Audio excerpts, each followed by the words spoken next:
We are off and running on a Monday evening here on VSiN PrimeTime alongside Jonathan Von Tobel. I am Tim Murray. 4 teams left in the NCAA tournament, 6 left in the women's NCAA tournament, and what a showdown we have tonight in Albany as Iowa and Caitlin Clark take on LSU, a rematch of last year's national championship game, and one odds maker in Vegas said they anticipate this to be the highest handle women's college basketball game ever. That game coming up top of the next hour. The Iowa Hawkeyes currently a 2-point favorite. Mr. Von Tobel there. I'm here. And we got 6 NBA games to hit on this evening. Baseball up and running. We are in the final month of the NHL and NBA regular seasons. We're in the month of the NFL draft. We got a lot going on, Mr. Von Tobel. Masters as well. Masters as well, yes. How could I forget? Kentucky Derby? No. No, Yes. that is in May. May, okay. Yes, but we are... Shows how much I follow horse racing. people are... never a slow time on the sports calendar. Yeah, maybe July. But a lot going on, a lot to get to. Summer League in July. That's true. That is true. We should have all known that Victor Wembanyama was going to be this ridiculous of a player. Maybe shouldn't have bet against him to win NBA Rookie of the Year like this guy did. I did too. Lot to look at tonight, but let's just start real quickly as we sit with the Final Four, which will take place in Phoenix or Glendale if you want to be specific about it. UConn right now, 11.5 or 12-point favorite against Alabama. NC State, 9.5-point underdog against Purdue. We've got 2 1 seeds, we've got a 4 seed, and we've got the 11 seed in NC State. But the biggest spread is not 11 versus 1. It's 4 versus 1 because yet again, the UConn runaway freight train continues to pummel anyone in its path. 23-23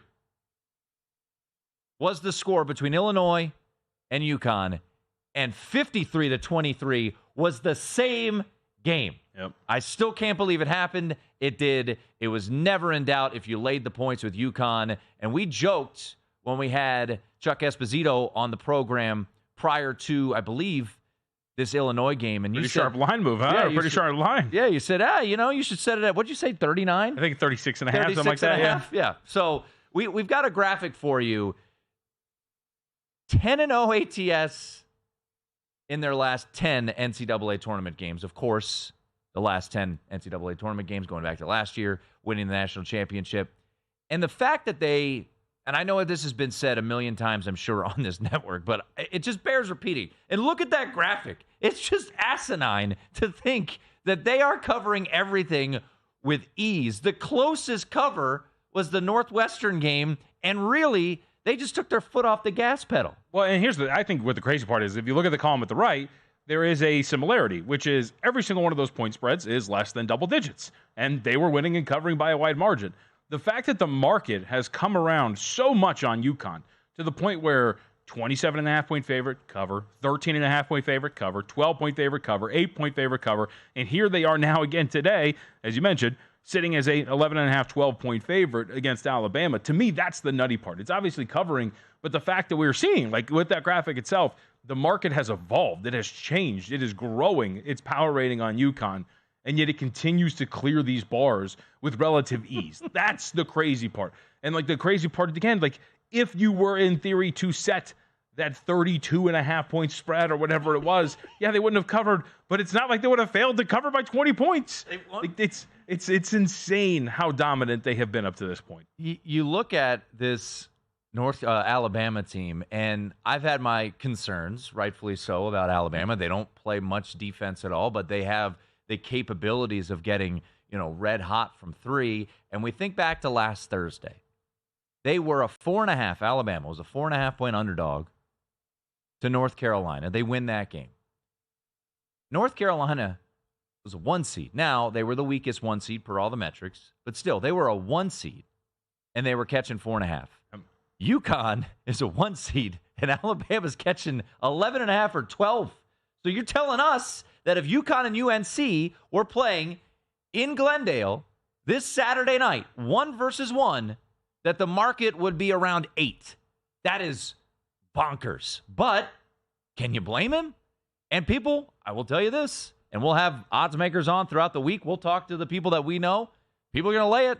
They're going to lay it because why wouldn't you? We showed you the graphic. I tried to get in front of that freight train on Saturday. It was not very fun at all because It's fun for a couple minutes. it was 23-23. Yeah. I was like, all right, here we go. Finally. Nope. 30-0 run. 30-0 run. Well, and I'd say this, outside of market ratings and everything we're talking about, it's a matchup that works really well for UConn. This is not a good defensive rebounding team. We've talked about this all the time. One of the biggest strengths for the Huskies is the fact that they can kill teams on both ends of the floor when it comes to the glass. And if you're going to give up second chance opportunities en masse to a team like UConn, they're going to take advantage of it. They're going to be able to do it. We have seen some of their most lopsided results, the Marquette games, for example, come against teams that don't necessarily rebound particularly well. And here you are again, Alabama coming into this game, 272nd in the country in defensive rebounding rate, 311th, by the way, in defensive foul rate as well. So you're putting your opponents at the free throw line. You make those kind of mistakes against such a well-coached team, like Timmy, they're live to cover the number. Outside of what we've seen in history, the matchup dictates that they're live to cover the number. Look, Grant Nelson, I like Grant Nelson. He's got, what did we? And that scared Holy me too. smokes. Look at behind us. What happens? Scared the crap out of me. We got a big blue screen behind us.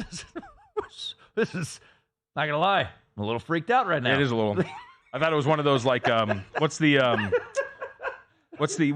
movies where the crime's legal for 24 hours Purge. or whatever. Yeah, the Purge. Yeah, one of those things. Yeah.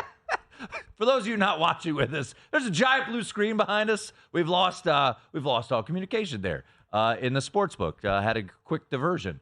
But Grant Nelson, what I was going to get to is my ginger brother with the mustache. Like Donovan Klingen's going to eat his lunch. Yep. So you would think. That said, and we'll have all week to break this down. I'm not giving out a best bet right now on this particular game. But Alabama does profile like a team that could beat them. Why? Because they could just bomb from three, and if they just keep hitting three after three after three, that's the way and the method potentially to a victory. So we'll see where this number goes. 11.5, 12 right now for the UConn Huskies, who once again 10-0, not only straight up, but against the spread over the last 2 years in the NCAA tournament. The other game, I think everybody can't wait to see it. DJ Burns, the legend that is DJ Burns, who had one 20-point performance all regular season. Yep. And he has had 2 in the NCAA tournament, 29 points yesterday. And he will get to go up against Zach Edey, who had 40 and 16 and then cut down the damn net without a ladder. I would say, albeit pretty poorly. I think he did it. I think he did it more so more so from a this is pretty cool, but he did it pretty clumsily. You have some tweets that we got to read here about DJ Burns. Okay, so I didn't send these in. I think Britton sent these in. These are ridiculous, though. Jim Nagy, I think SB Nation, is that what it is? Senior Bowl, excuse me. Got texts from a GM, assistant GM, and college director within an hour of posting this on Friday night. NFL interest in DJ Burns is a real thing.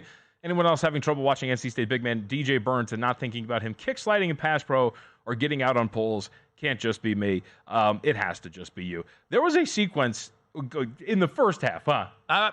Peter Schrager, NFL Network, spoke to and texted multiple scouts, GMs about NC State big man DJ Burns as an NFL offensive tackle prospect over the last 24 hours. He's listed at 6'9", probably 6'7", A+ footwork, would get big turnout and potentially money if he participated in a pro day after the Final Four. Okay, the footwork's awesome. There's no denying that. It's nimble.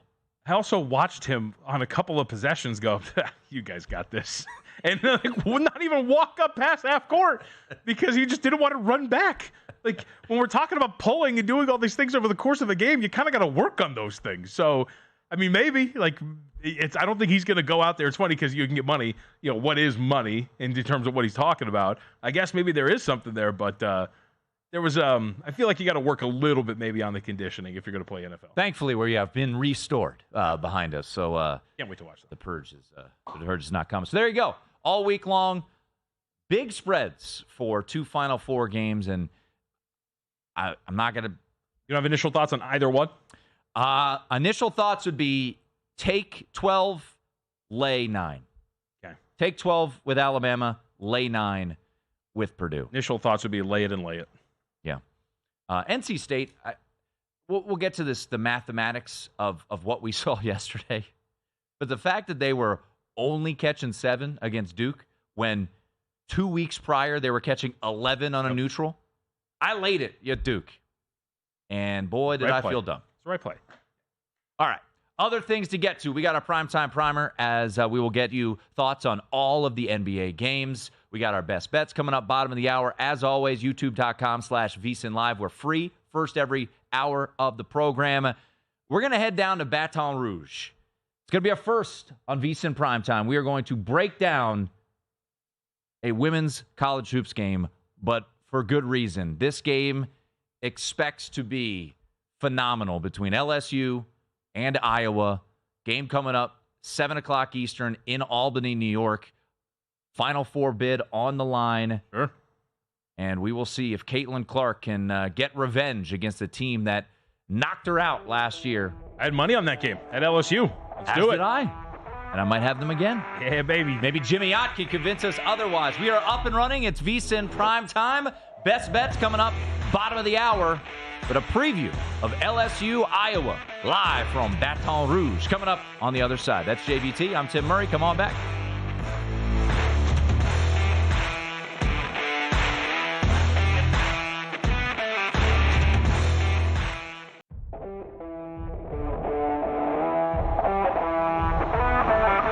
This is VSiN Primetime with Tim Murray and Jonathan Von Tobel on VSiN, the Sports Betting Network.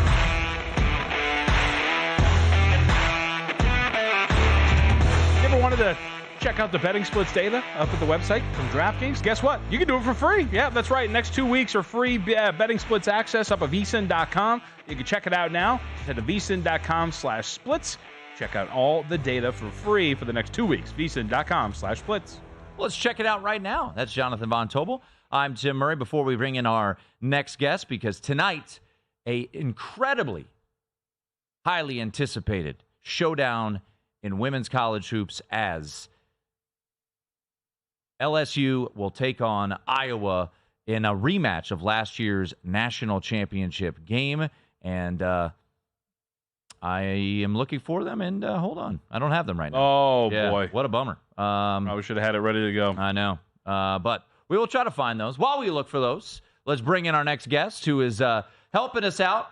Courtesy of the Progressive Guest Line is the man, the myth, the legend. That is Jimmy Ott down there on ESPN Baton Rouge. He joins us right now to preview this LSU-Iowa game.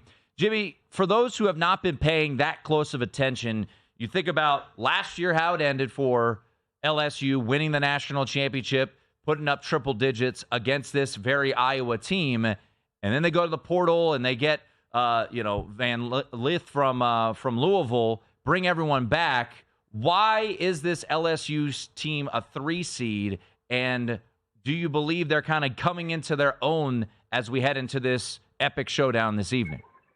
Well, they lost a few players, but they upgraded the overall talent level of the team without question.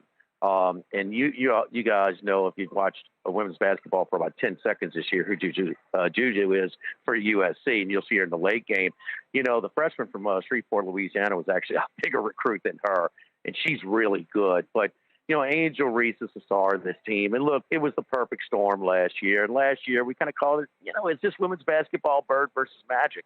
And I lived that. And, I think it kind of is. And, and then you got round 2 tonight. So, whether it's Kim Mulkey, who drew a little criticism in Baton Rouge by us, like, all right, if you've drawn more attention to this Washington Post column, but people started to get on her, and then all of a sudden the LA Times gift-wrap her a momentum swing in public opinion, and now it's back to square one. But no matter what it is Iowa versus LSU, and it's Caitlin Clark, and she's the star, no doubt. But LSU capitalized on whooping her on a big stage last year. They will not play that same game. That was a perfect game by LSU last year. So defending Caitlin Clark and also hitting all kinds of threes. Sanders, the girl, was 6 of 7 from 3. last year. She's gone. Like I said, there are different parts of this. And, Angel restarted practice at LSU Basketball Media Day. She said, I'm glad to be back to basketball. The swimsuit edition for SI. I mean, all kinds of endorsements. Guys, the ABC, the local affiliate ABC, it was all LSU player commercials during the local spots. I mean, they've got all kinds of endorsements. Flo J, she is Camouflage's daughter. She's got a rap career going. She's on the Gatorade commercial as well. Van Lith has some stuff.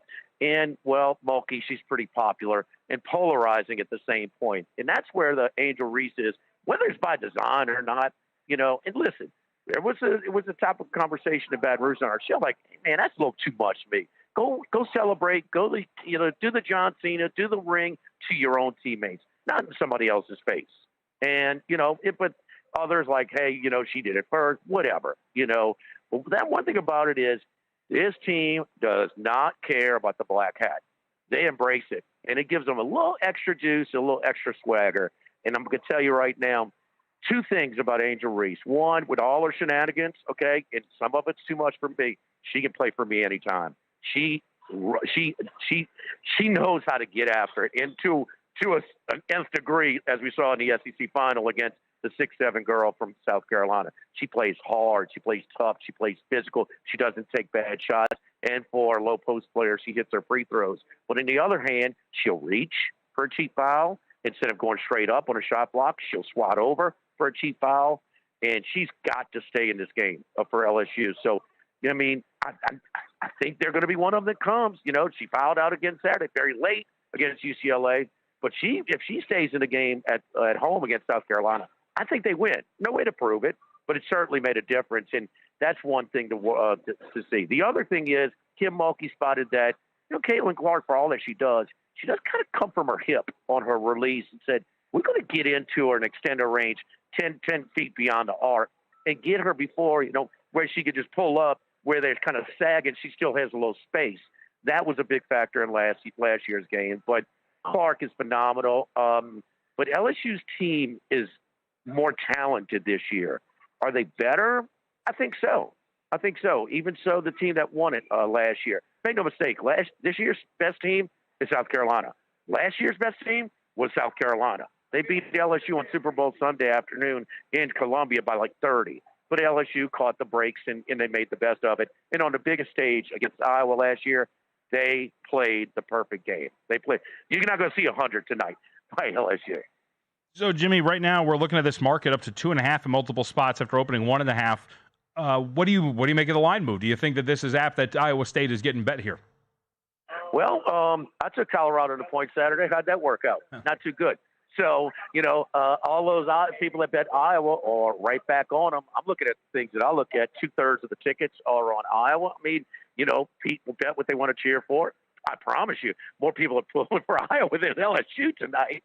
So, I mean, it's, hey, I'm all about it, man. I love playing the contrarian side of the value here, and I'm hoping it gets to 3. If not, I'll buy it to 3. Yeah, 2.5 right now. I wouldn't say market-wide, but the 2.5s are starting to show as we are almost 40 minutes away from tip time. There's no doubt plenty of eyeballs, plenty of handle. We'll talk more about that from the action side of things. Jimmy, I know you're busy. Let's final thought before we let you run. You kind of hinted at it. LSU, you're looking to take the 3 if it gets there, or buy up to 3. Why do you think ultimately this LSU team covers tonight against Iowa? I said they play the perfect game. They're not going to duplicate it, but this team and this coaching staff does not shy away from the big stage. They are just fine on that big stage, and Angel Reese, their star, likes it as well. Look, 33 years doing a sports talk show in Baton Rouge, I never dreamed we'd be talking about women's basketball as we are. And keep in mind, this is a program that went to 5 straight Final Fours under Sue Gunner and Pokey Chapman, but they're very popular. Everybody loves a winner, man, and it's appointment TV. It's appointment TV for all this tournament for the LSU fans. Catch him on ESPN Baton Rouge. That's our good friend Jimmy Ott. Rumor has it you'll be out here in town, Jimmy, for that LSU USC game coming Labor Day weekend. Word on the street. Yes, indeed. We'll be doing it at Circus Swim. But look, JVT, don't let him wax poetic about the Fighting Irish football, man. That's minor league stuff. Trust me. Don't get too out of hand there, man. It won't happen on my watch, that's for sure. I'm going to go shine up that Music City Bowl championship that they had from a couple years ago, Jimmy. Take all the Music City Bowl championships you want. We throw those in the garbage can. So. Jimmy, always appreciate it, man. Guys, love you. See you, man. There he is, our good friend Jimmy Ott. He's just mad that Notre Dame took LSU's offensive coordinator, Mike Denbrock. There you go. You know, jab on Jimmy. But no, I'm looking forward to it. I think a lot of people are as well. And I'll be honest too. Look, I don't know about you, JVT, but first hour of our show, the weekend removed from the Final Four, did I anticipate ever talking women's college basketball? No, but I think a lot of people. There's no doubt the eyeballs will be on the first game, and I think there'll be eyeballs be on the second game too.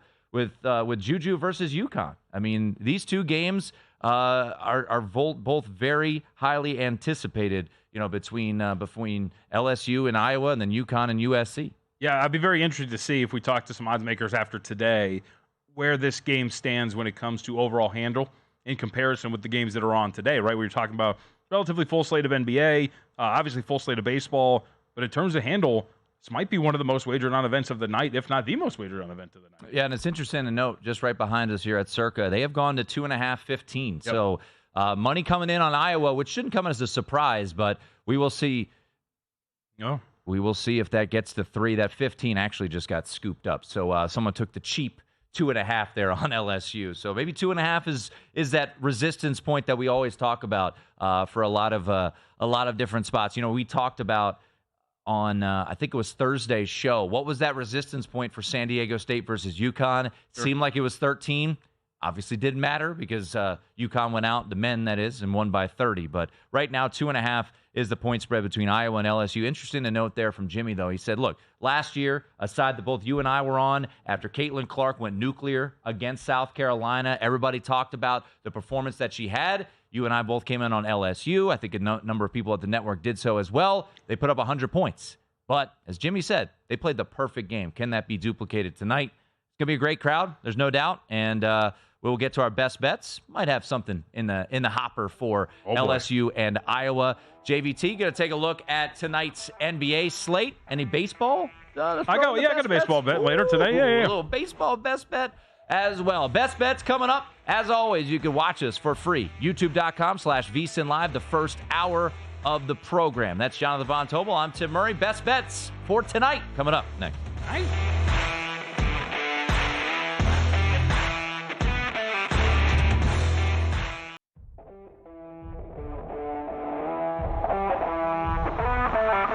This is VSiN Primetime with Tim Murray and Jonathan Von Tobel on VSiN, the Sports Betting Network.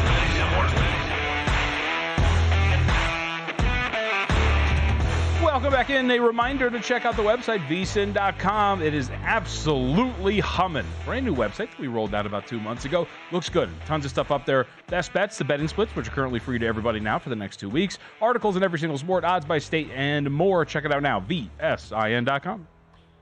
I blame myself.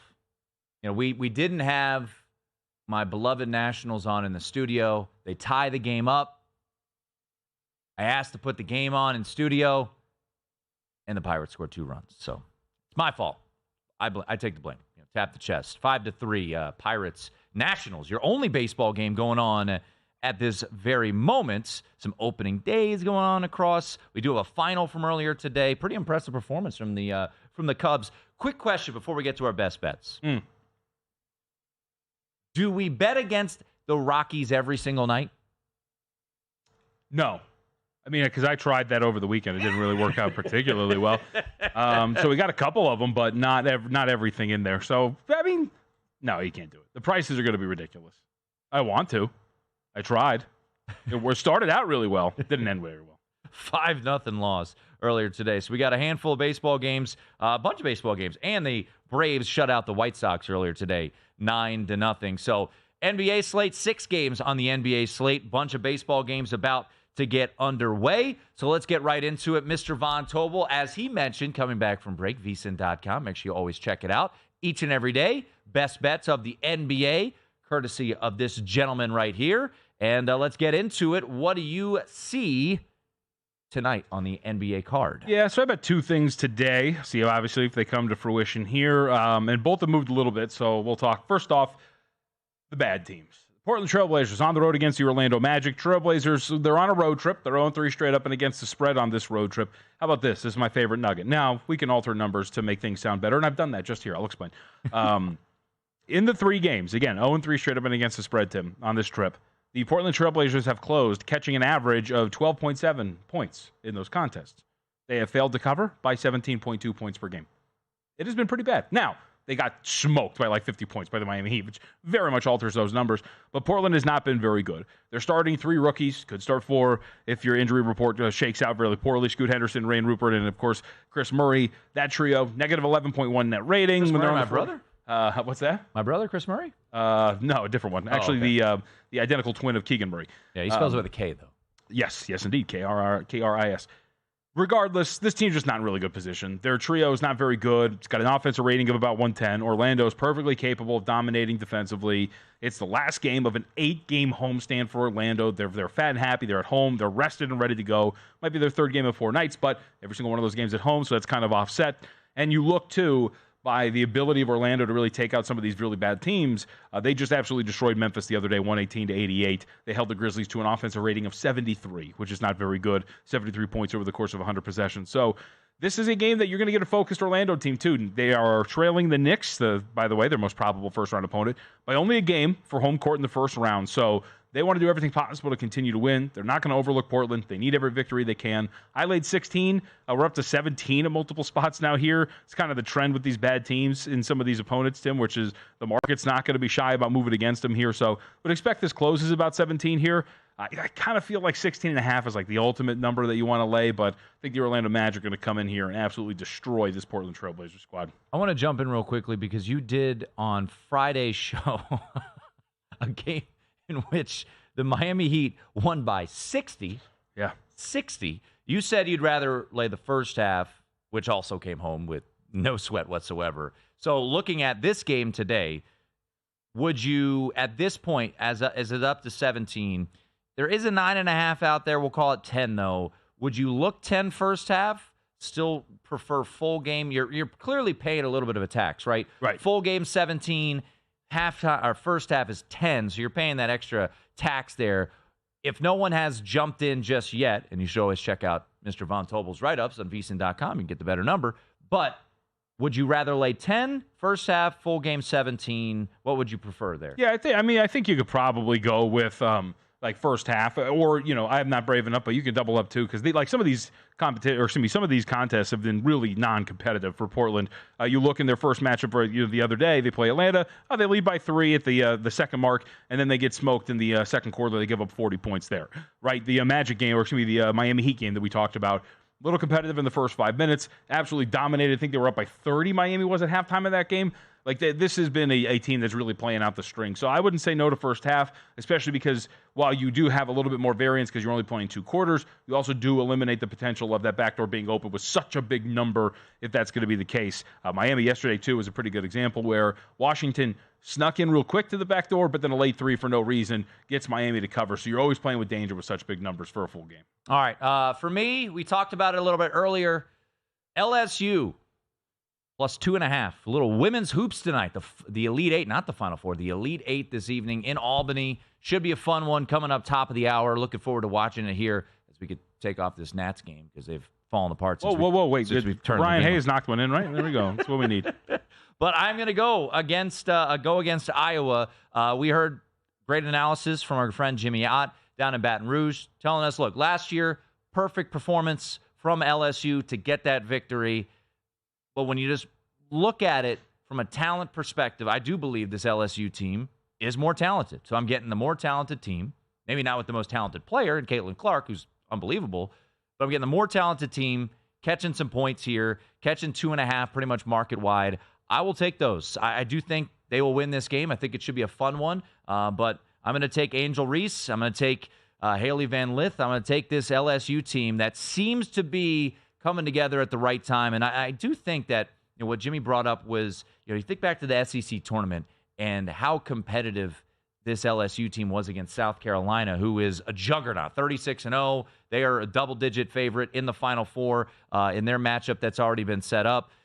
They have been crushing everybody in their path, even though Wes Reynolds' Indiana squad was competitive in the Sweet 16. Right. So give me LSU plus 2.5. By the way, how about this from John Ewing over at BetMGM, looking at Caitlin Clark's player props tonight. A couple nuggets from John Ewing.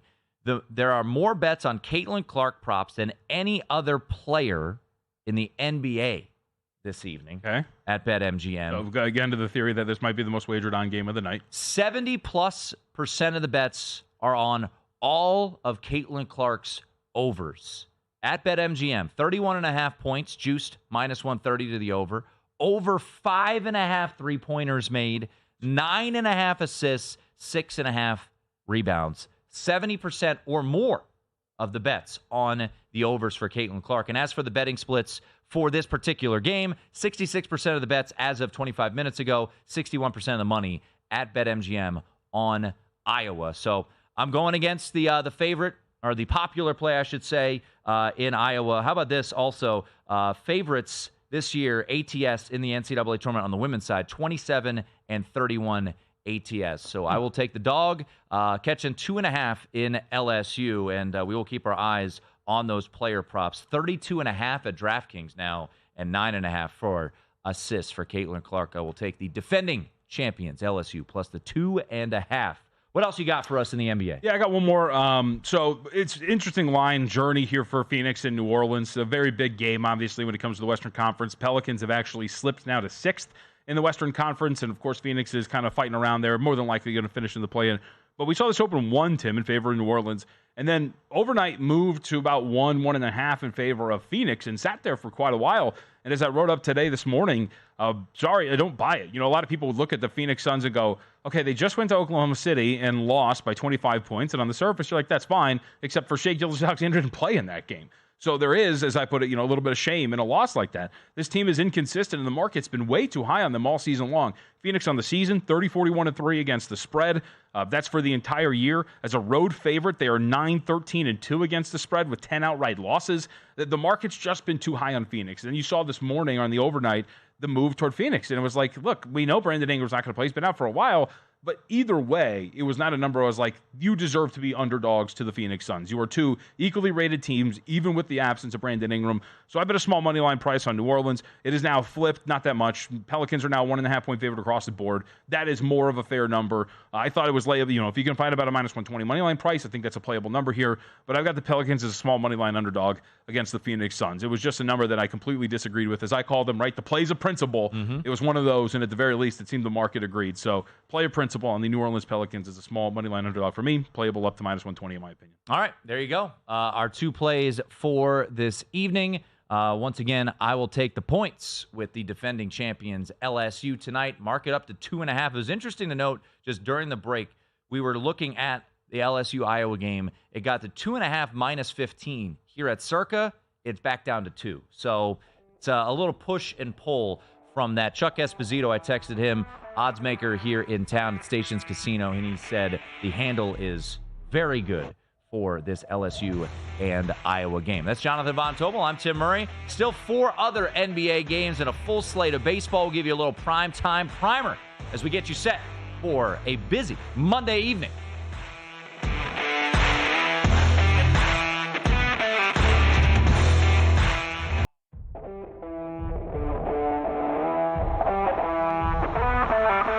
This is VSiN Primetime with Tim Murray and Jonathan Von Tobel on VSiN, the Sports Betting Network.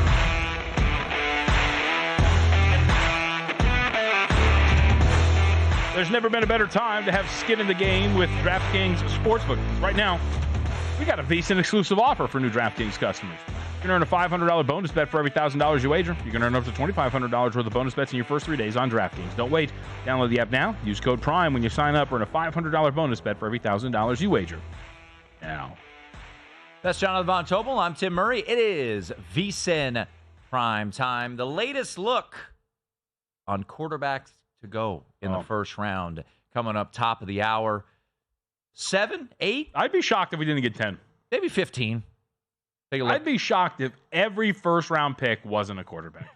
I'm sensing a little sarcasm. No? A little bit.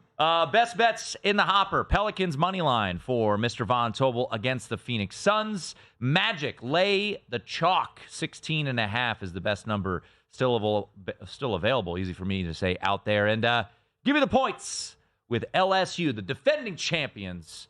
I will take the 2.5 out there with LSU. Before we get to a full primetime primer, well, it's part of a primetime primer because coming up this evening, you not only have LSU versus Iowa, highly anticipated matchup for women's college hoops.